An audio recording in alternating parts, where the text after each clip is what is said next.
Lately, Brighton is not struggling, but you can see that teams are a little bit figuring out how Brighton is playing. So let's have a look what is actually a key element within the tactics to press against them and what is the key tactic that they try to exploit.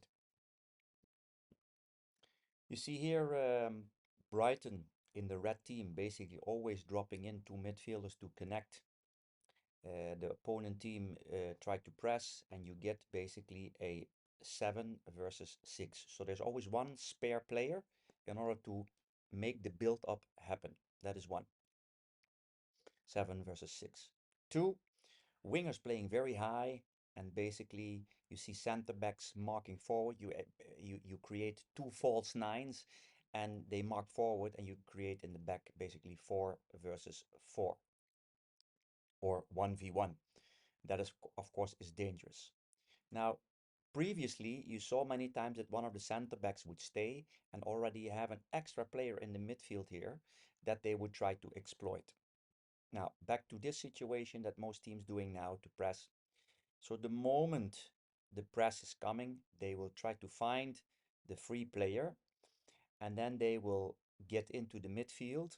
And this is the key thing now, that the pressure on this player before was, it doesn't mean that there was no pressure, but what the teams are doing now is that from the back, so all the players that press forward will press backwards now. So they will try to keep pressure on this player and it becomes more difficult for him to play.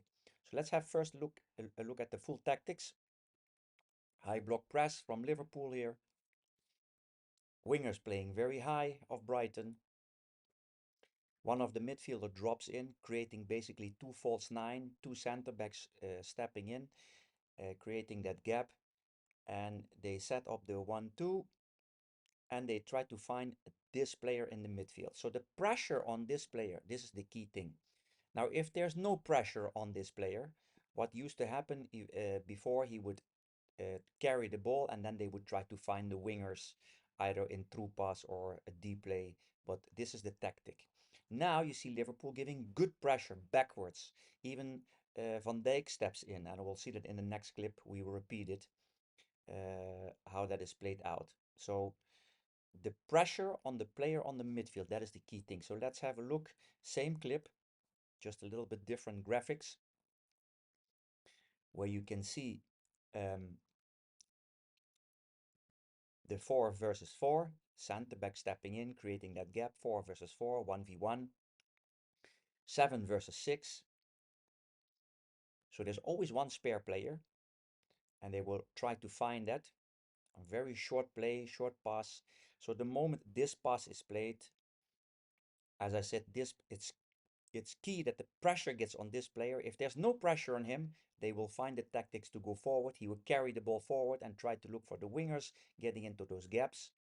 Before I illustrated here that most center backs, one of the center backs would stay, so you have another extra player on the midfield, but now they're marking forward and keep pressure on this player. Now even Van Dijk, you see, Van Dijk let go of his direct opponent and keep pressure on him. Now this player to run with the ball, and I will scroll a little bit back here, go a little bit backwards.